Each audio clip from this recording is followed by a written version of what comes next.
So since Uber has been screwing its drivers over many years and drivers still continue to drive with them and just kind of accepting it as a new reality, some drivers are taking it into their own hands and screwing Uber back.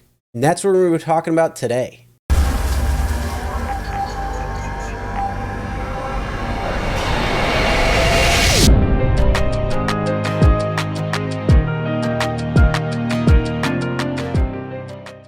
Hey everyone, Chris here from Real Rideshare Stories. If you're new to the channel and you're looking for different things within the rideshare industry, whether it's updates to what's going on, news, tips and tricks for passengers and drivers, or what happens on real rideshare rides, start now by hitting that subscribe button and ring the bell for notifications. Also make sure to check the description below for other helpful information and tips. Now, if you've been driving Uber or Lyft for a few years, you know how much they've actually been screwing drivers, at least for the long term. So when they first originally started, it was the 80-20 split, which I've talked about, where 80% would go to the driver, 20% would go to Uber or Lyft. And then they changed it a little bit to do 75-25, where 75% would go to the driver, 25% would go to Uber or Lyft.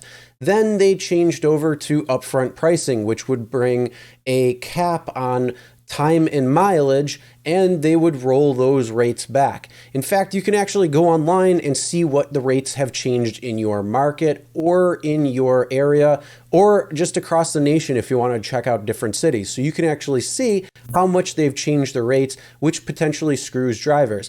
Then there's this whole pandemic that's going on, how much they're screwing drivers yet again, meaning they had set up sick pay, they weren't paying out on sick pay, they capped sick pay for Uber. Lyft has never really given any idea on what really is sick pay. They've just given this roundabout number, and people have to figure it out when it comes to seeing Facebook posts and things along that nature, what other drivers have been doing to try to get sick pay. And they're also just not doing things for drivers overall. So they've been screwing drivers as much as they can to collect that bottom line profit. But there's some cunning drivers out there who are turning the tide a little bit and screwing Uber or Lyft back. So these are a few tips that just came out that I will share with you because now they're public knowledge. There are some drivers who have been doing this for a little while now, but again, sometimes some of the things that you want to watch out for, because if you're doing this a lot, Uber and Lyft might catch on and they could deactivate you for some of these things. So if you do take some of these tips or some of these ideas, again, just make sure you play it smart and play it safe to screw Uber or Lyft back. The message is clear. Don't mess with the Uber driver. But first, let's talk about today's sponsor of the video. And they didn't really sponsor, but I want to donate my ability to reach out and help those that are in need. And this is a movement called Feeding America, and it's gig workers who are able to donate, whether it is a few extra rides that they're giving on Uber or Lyft, or maybe a couple extra deliveries that they can take throughout the day or week, or even a couple extra batches or something where they can make a little bit extra money and help donate that extra money to those who need it and other gig workers who are struggling to make ends meet and who are struggling to put food on the table for either themselves or their families. At least 17 million Americans are out of work tonight, and the lines for food are just getting longer. With unemployment soaring, the COVID-19 outbreak is taking a staggering toll on workers. So I'm in this line waiting. There's over 2,000 people here in this line at the United Food Bank in Mesa, Arizona. I'm here because I'm one of those gig workers. Basically, the business is dried up. There's no money to be made. It's down to like $4 in my bank account and no food. All right, and the whole thing is, if you are able to donate some extra money, please go to the GoFundMe that is linked in the description and donate whatever you can, even if it's just a few dollars to go and help some other people who are in need of some food. That would be amazing and wonderful. So again, link will be in the description for that. So let's get back to the topic. Uber is screwing its drivers, so some drivers are screwing them back. The message is clear.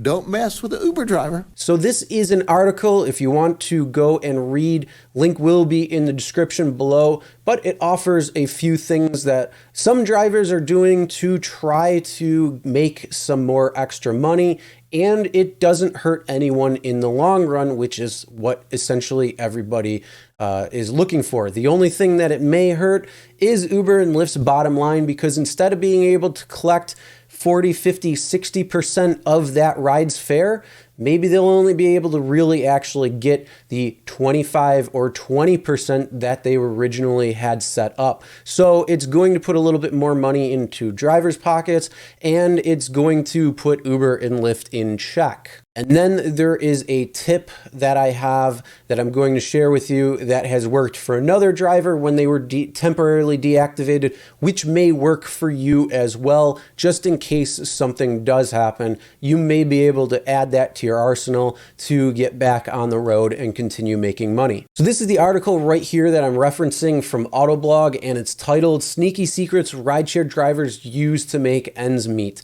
And I will leave a link in the description below, so if you want to check that out, you absolutely can. And there's certain parts of this article I am not going to go over because it is outright fraud and scams, and I do not recommend any driver partake in one of those because it will be more trouble for the few dollars that you may get from it. So I do not recommend that, and I will say that throughout the video if we hit any parts in the article where it references that.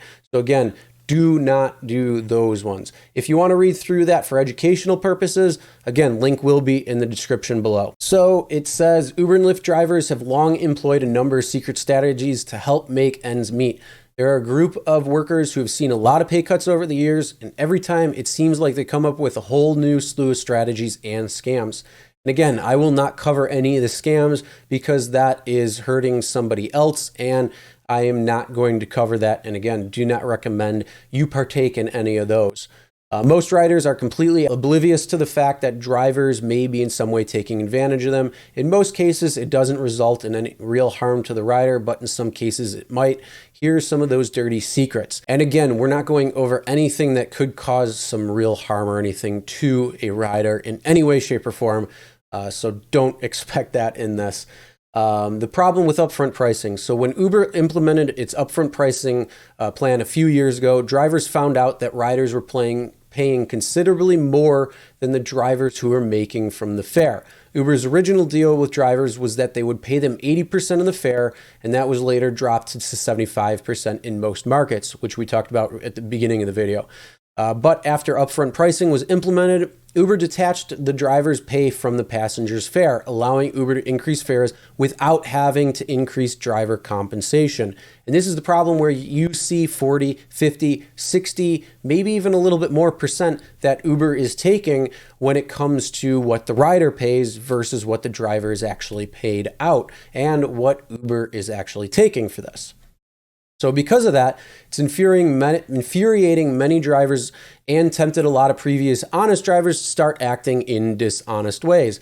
Drivers figured that if a passenger was paying Uber $20, but Uber was paying them as a driver, had only been $10, they were getting cheated. And indeed, because of Uber's original terms of service, they were. So it wasn't that 80-20 or even that 75-25 anymore. That right there in this example was 50%. So the way upfront pricing works, and if you don't know this, this is going to be some good information, how they calculate it and how they actually give that. Uber is going to show the final price up front. So if you go on the Uber app, you type in your drop-off location and your current address or current location, or if you're getting picked up somewhere else, it'll show you what the price of that fare is going to be right then and there. And that's what upfront pricing is. So Uber calculates this price based on the longest, slowest possible route. So again, they calculate that on the longest, slowest possible route. So if you didn't know that, now you do. And drivers will normally drive the shortest and quickest route because they want to try to get as many rides as possible.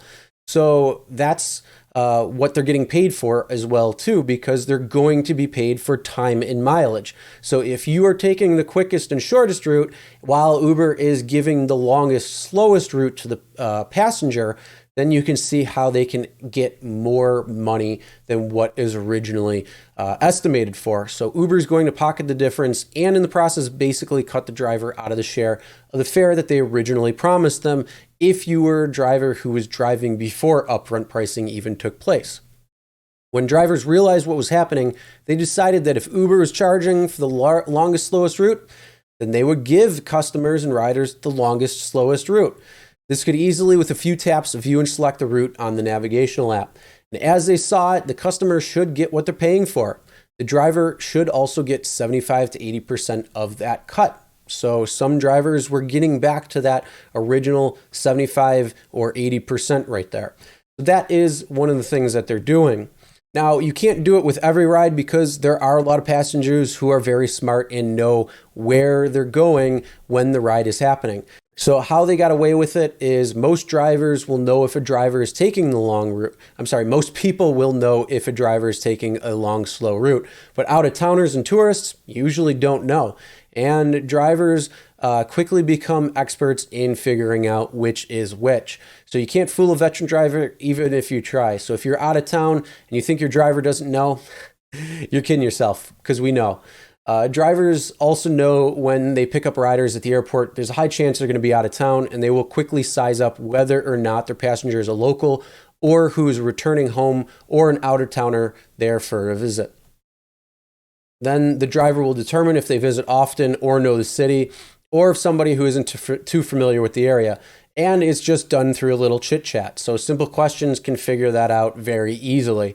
Passengers don't know. And it's the same thing for some scams that passengers try to do when it comes to phishing scams, which I've talked about in previous videos when it talks about passenger scams. When they're trying to get phishing and try to fish for information, it's pretty much the same thing where there's a few questions that you may answer that you just are oblivious to because it's just simple chit chat. Now, I'm not saying that drivers are scamming passengers. They're just trying to figure out which and where they can do that. So if the driver determines the passenger isn't familiar with the city, they're going to look at various GPS route options and they select the longest and slowest one available. Passenger gets to where they're going, even though it might be a few minutes later than necessary, but it doesn't cost them anything extra because Uber already gave them the price up front, and they're not going to change that unless the rider changes the destination. And that's the only time when the price actually will change, is if you add a stop or if you are going to a different location or have to change your location for some reason. And that is one way that drivers are making their 75 or 80% cut, because they feel that if Uber or Lyft is trying to give that type of service where they're going to charge the customer the lowest, slowest possible route, well, that's the route that some drivers are going to be taking. And the second one that I'm going to be talking about real quick is remaining at the airport queue even after leaving the airport. Several drivers who are doing this in major cities or larger cities where their airports are much busier and their tourist locations, or passengers going in and out because of business, whatever it might be. There's a lot of things going on there where some airport queues are 200-300 people long, and it may take a few hours for drivers to actually get a ride. So a lot of drivers are calling it the bum lot, but there's also a trick behind it by having two phones, one for each service, whether it's Uber or Lyft, and they'll leave their phone behind, whether they might leave it in a tree, whether there's somebody there sitting who will charge their phone for them, or whatever it might be. But they'll go and leave their one phone and stay in the queue while they take their other phone and actually work another service. And, well, then they're going to make some money that way. So that is how that one works. Now, unfortunately, this is going to screw some drivers that are sitting in the lot waiting because they may not have two phones. So that's something that you may not want to really try and consider. Just watch out because, again, you don't know where you're leaving your phone. You don't know what could happen.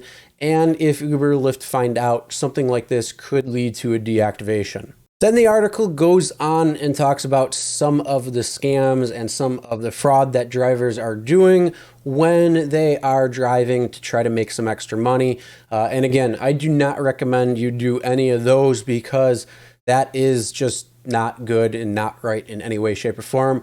And you could be asking yourself for a lot more trouble. So again, don't do that. If you want to read those and educate yourself a little bit more on what some people are doing to try to make a quick buck, then go ahead and read it, but never implement those practices because it could lead to some extra trouble. And now I'm going to share a tip with you that you could use potentially to get reactivated if you've been temporarily deactivated or even possibly permanently deactivated from a false accusation that a passenger made against you. So as you see on the screen now, this is a message from Uber talking about why they are taking a vehicle off of the road and temporarily deactivating the vehicle and not necessarily the driver. But again, this is something that you may be able to use to try to get reactivated if there is a problem. So as you can see in the email, or I'm sorry, in the notification, it says one of your riders submitted feedback that there had been bugs flying in your car during a recent trip. We take safety seriously, and as a precaution, your ability to access the app using that vehicle has been restricted. If you'd like to have access to the driver app reinstated, you can send a cleaning receipt of the repaired area. In the meantime, you can continue to use any other vehicles listed on your account. We appreciate your understanding. They don't even ask what's going on. All they do is just assume that bugs were flying around in the car because it was a false report from a rider. So his response was, I'm really upset about this since I also take safety very seriously. I wash my car every day. That's why I even have an unlimited wash membership at a car wash, and I know there's no bugs in my car. I also been disinfecting my car after completing each ride. I even made a plastic partition for more safety because of the virus. I understand that you take feedback very seriously, but at the same time, I don't think it's fair that you are making me send you a cleaning receipt to continue using the app with the vehicle. Like I said, the car gets cleaned every day before I start working. That's why I have a membership at the car wash, and it is really surprising that someone would make the feedback about my car. I also drive for another rideshare app, and my rating is 5.0, and most of my compliments are friendly driver and clean car. That's why I'm shocked with this situation. And he also submits pictures to show that his car is clean. And then they reach back out by saying, thanks for reaching out. Unfortunately, we're not able to confirm the repairs based on the information you provided. If you'd like your vehicle to be considered for reactivation, you can reply to this message with photos showing the reported damage was repaired. If the damage can't be pictured, engine reportedly smoking or seatbelts weren't working, you can attach a receipt of the cleaning fee outlining the repair service instead. Receipts should be dated after we first notified you of this report. We appreciate your patience during this process. And then he responds by being smart and says, can you please provide me with proof, pictures, evidence of said bugs? Please, I will kindly appreciate so I can see exactly what the rider is talking about because my car has no bugs and is very clean. Thank you. And then right after that, you see, thanks for following up. After reviewing your documents, we reactivated your vehicle for immediate use. If you don't see your vehicle available in the driver app, it may help to sign out and sign back in. So that is something that you could try to use if you or your vehicle are deactivated by a false accusation or a false report from a rider. Just ask for proof from the rider, and chances are it may be able to save you and get you reactivated quicker than having to try to provide some sort of proof showing that the affected area was actually fixed by a receipt. So that's something that you may be able to try to get back on the road. Again, it may not work for every single instance, but it could work for you depending on your situation. And at the end of the day, the message is clear. Don't mess with the Uber driver. Leave the Uber driver alone.